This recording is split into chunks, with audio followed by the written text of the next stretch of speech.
ശ്യാം, ഇപ്പോൾ ഈ ചർച്ചയിൽ പങ്കെടുത്ത ഉല്ലാസ് ബാബു ഒരു കാര്യം ചൂണ്ടിക്കാട്ടി. അത് കൂത്തുപറമ്പ് വെടിവെപ്പുമായി ബന്ധപ്പെട്ടാണ്. ഇപ്പോഴും നിങ്ങളുടെ സമ്മേളനങ്ങളിൽ രാജീവിന് വേണ്ടിയും ബാബുവിന് വേണ്ടിയും മധുവിന് വേണ്ടിയും റോഷന് വേണ്ടിയും ഷിബുലാലിനു വേണ്ടിയും ഏറ്റവും ഒടുവിൽ പുഷ്പന് വേണ്ടിയും നിങ്ങൾ നിരന്തരം മുഷ്ടി ചുരുട്ടി മുദ്രാവാക്യങ്ങൾ മുഴക്കാറുണ്ട്.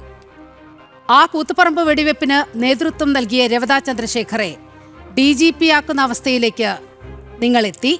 മാത്രവുമല്ല, അന്ന് നിങ്ങളുടെ ശത്രുവായിരുന്ന MVRനെ പിന്നീട് MVRന്റെ മകന് സീറ്റ് കൊടുത്ത് ഇടത് മുന്നണിയുടെ ഭാഗമാക്കി. അപ്പോൾ ആ കൂത്തുപറമ്പ് വിഷയത്തിൽ നിങ്ങളെടുത്ത നെറികോടോളം മറ്റൊന്നുമില്ല കേരള രാഷ്ട്രീയത്തിൽ മുന്നോട്ട് വയ്ക്കാൻ. യഥാർത്ഥത്തിൽ കൂത്തുപറമ്പ് രക്തസാക്ഷികൾ തീർച്ചയായിട്ടും ഞങ്ങളുടെ സംഘടന അവർ ഉയർത്തിയ മുദ്രാവാക്യം എന്നും ഞങ്ങളുടെ ജീവശ്വാസം പോലെ ഞങ്ങൾ ഉള്ളിൽ കരുതുന്നവരാണ്. കൂത്തുപറമ്പ് രക്തസാക്ഷികളോട് ഒരു അനാദരവും ഒരു കാലത്തും ഞങ്ങളുടെ സംഘടനയോ ഞങ്ങൾ പ്രതിനിധാനം ചെയ്യുന്ന രാഷ്ട്രീയമോ കാണിച്ചിട്ടില്ല എന്നുള്ളത് പകൽ പോലെ സത്യമായ കാര്യവുമാണ്. ഇപ്പോൾ ഈ വിഷയത്തിൽ നിന്ന് വ്യതിചലിക്കുന്നതിന് വേണ്ടി കൂത്തുപറമ്പ് രക്തസാക്ഷികൾ മറുപടി പറയുന്നതിനിടയിലേക്ക് BJP പ്രതിനിധി സംസാരിച്ചപ്പോൾ ഒരിടയിൽ അഭിപ്രായ വ്യത്യാസങ്ങളെല്ലാം ഉണ്ടായിട്ടും വളരെ ഡെമോക്രാറ്റിക് ആയി ഇത് കേട്ടുകൊണ്ടിരുന്ന ഒരാളാണ് ഞാൻ. വളരെ ഡെമോക്രാറ്റിക്കായി കേട്ടുകൊണ്ടിരുന്ന ആളാണ്. ഇനി എൻ്റെ അവസരമാണ്, എൻ്റെ ഊഴത്തിൽ എനിക്ക് പറയാൻ അവസരം തരണം. യെസ്. അപ്പോൾ റവാഡ ചന്ദ്രശേഖരൻ എന്ന വ്യക്തി അയാളുടെ വ്യക്തിവൈരാഗ്യം കൊണ്ട് കൂത്തുപറമ്പ് രക്തസാക്ഷികൾക്ക് നേരെ നിറയൊഴിച്ചതാണ് എന്ന് കരുതുന്നവരല്ല DYFIക്കാർ. അതൊരു നയമായിരുന്നു, അന്നത്തെ ഗവൺമെൻറ്റിൻ്റെ നയമായിരുന്നു. എന്ന് പറഞ്ഞാൽ റവാഡ ചന്ദ്രശേഖരൻ അതിൻ്റെ ഉത്തരവാദിത്വമില്ലെന്നോ അതിന് അവിടെ സ്ഥലത്തുണ്ടായിരുന്ന അബ്ദുൾ ഹക്കീം അതിൽ പ്രതിയല്ലെന്നോ ഒന്നുമല്ല. പക്ഷേ അതൊരു നയത്തിൻ്റെ ഭാഗമായി ഉയർത്തിയ സമരത്തിന് നേരെ അന്നത്തെ ഗവൺമെൻറ് സ്വീകരിച്ച നയത്തിൻ്റെ ഭാഗമായി രക്തസാക്ഷിത്വം വരിച്ചവരാണ് DYFIയുടെ ധീരന്മാരായ 6 രക്തസാക്ഷികൾ. അവരെ സംബന്ധിച്ച് അവർ ഉയർത്തിയ രാഷ്ട്രീയത്തെ ഞങ്ങൾ അതിശക്തമായി ഉയർത്തിപ്പിടിക്കുന്നുണ്ട്. അവർ ഉയർത്തിയ ജീവത്യാഗത്തെ, എല്ലാ കാലത്തും വിലമതിക്കാനാകാത്ത ആ ജീവത്യാഗത്തെ ഞങ്ങൾ ഉയർത്തിപ്പിടിച്ച് ആ മാർഗദീപം മുന്നിൽ കണ്ടുകൊണ്ട് തന്നെയാണ് ഞങ്ങൾ ഞങ്ങളുടെ രാഷ്ട്രീയത്തെ ഉയർത്തിപ്പിടിച്ച് മുന്നോട്ട് പോകുന്നത്.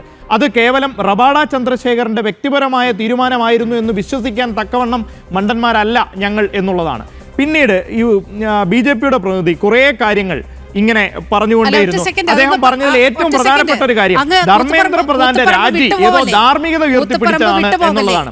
ധാർമ്മികത ഉയർത്തിപ്പിടിച്ച്, അതായത് പാല് പൊള്ളിച്ച് മോരാകുന്നത് പോലെയും രാത്രി ഇരുട്ടി വെളുക്കുന്നത് പോലെയും സൂര്യൻ കിഴക്കുദിക്കുന്നത് പോലെയൊക്കെ സ്വാഭാവികമായി ഒരു വിദ്യാർത്ഥി പ്രതിഷേധം ഉയർന്നു വന്നതിൽ ആ വിദ്യാർത്ഥി പ്രതിഷേധത്തിൻ്റെ മെറിറ്റ് കണക്കിലെടുത്ത് അതിൻ്റെ അന്തസ്സത്ത് ഉൾക്കൊണ്ട് അദ്ദേഹം രാജിവെച്ചതാണ് എന്നൊക്കെ പറയുന്നത് കേട്ടപ്പോൾ സത്യം പറഞ്ഞാൽ ഈ BJP പ്രതിനിധിയുടെ ഈ വാദം കേൾക്കുന്ന BJPക്കാരുണ്ടെങ്കിൽ തലയിൽ കൈവച്ചു പോകും. കാര്യം ആദ്യം ഈ നരേന്ദ്രമോദിയുടെയും അമിത്ഷായുടെയും ഗവൺമെന്റ് എങ്ങനെയാണ് ഈ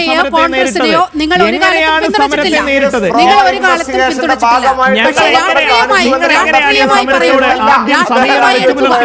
നിങ്ങൾ അവഗണിക്കുവാൻ നോക്കി, നിങ്ങൾ ആക്രമിക്കുവാൻ നോക്കി, നിങ്ങൾ കീഴ്പ്പെടുത്തുവാൻ നോക്കി. അവഗണിക്കുവാൻ കഴിഞ്ഞില്ല, ആക്രമിക്കാൻ കഴിഞ്ഞില്ല, കീഴ്പ്പെടുത്തുവാൻ കഴിഞ്ഞില്ല. അവസാനം നിങ്ങളുടെ സിംഹാസനങ്ങൾ കിഴക്കം തട്ടുന്നു എന്ന തിരിച്ചറിവിന്റെ അടിസ്ഥാനത്തിലാണ് നിങ്ങൾ രാജിയിലേക്ക് നാണം കെട്ട് രാജിവെച്ച് ഒഴിയേണ്ടി വന്നതാണ് നിങ്ങൾ. അല്ലാതെ നിങ്ങളുടെ രാഷ്ട്രീയ പ്രബുദ്ധത ഉയർത്തിപ്പിടിച്ചുകൊണ്ടുമാരായി സ്വയം വാഴ്ത്തപ്പെട്ടവരായി സ്വയം പ്രഖ്യാപിച്ച് ധർമ്മേന്ദ്ര പ്രധാനെ ആദരിച്ച് സ്വീകരിക്കുകയാണ്. നോബൽ പ്രൈസ് നേടിയിട്ട് വരുന്നത് പോലെയാണ് ആദരിച്ച് സ്വീകരിക്കുന്നത്. ജീവനക്കാർ മാത്രമുള്ള ഒരു സംവിധാനത്തിന് ഇന്ത്യയിലെ 60 പ്രധാൻ വ്യക്തിപരമായി എന്ത് ലാഭമാണ് ഈ വിഷയത്തിൽ? ധർമ്മേന്ദ്ര പ്രധാന്റെ കെടുകാര്യസ്ഥതയും അനാസ്ഥയുമാണ് 21 ജീവനുകൾ ഈ രാജ്യത്ത് പൊലിയുവാൻ കാരണം. 21 ജീവനുകൾ ഈ രാജ്യത്ത് പൊലിഞ്ഞിട്ടുണ്ടെങ്കിൽ ധർമ്മേന്ദ്ര പ്രധാൻ മന്ത്രിയുടെ കെടുകാര്യസ്ഥതയാണ്. നിങ്ങൾ താൽക്കാലിക സംവിധാനത്തിലേക്ക് ഇന്ത്യയുടെ പരീക്ഷ മറുപടി പറയാൻ സമയം തരണം. നിങ്ങൾ ഇന്ത്യയുടെ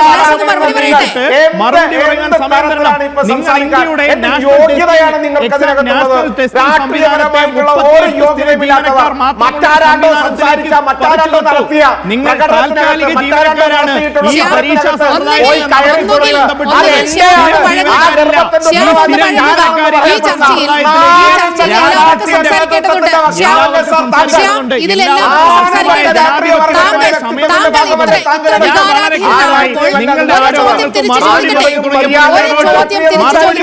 നിങ്ങൾക്ക് കൊള്ളുന്ന മറുപടികൾ വളരെ കൃത്യമായി നിങ്ങൾക്ക് കൊള്ളുന്ന മറുപടികൾ പറഞ്ഞു തുടങ്ങിയപ്പോൾ നിങ്ങൾ കേട്ടു. ഒരു ആങ്കർ പക്ഷപാതരഹിതമായി പെരുമാറണം.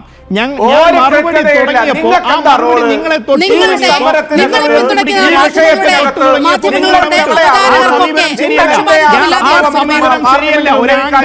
ഒരു ആങ്കർ മധ്യസ്ഥ വഹിക്കേണ്ടയാളാണ്. വളരെ കൃത്യമായി പക്ഷപാതരഹിതമായി അതെന്ത് നിലപാടെടുക്കണമെന്നത് ആങ്കറുടെ വ്യക്തിപരമായ കാര്യമാണ്.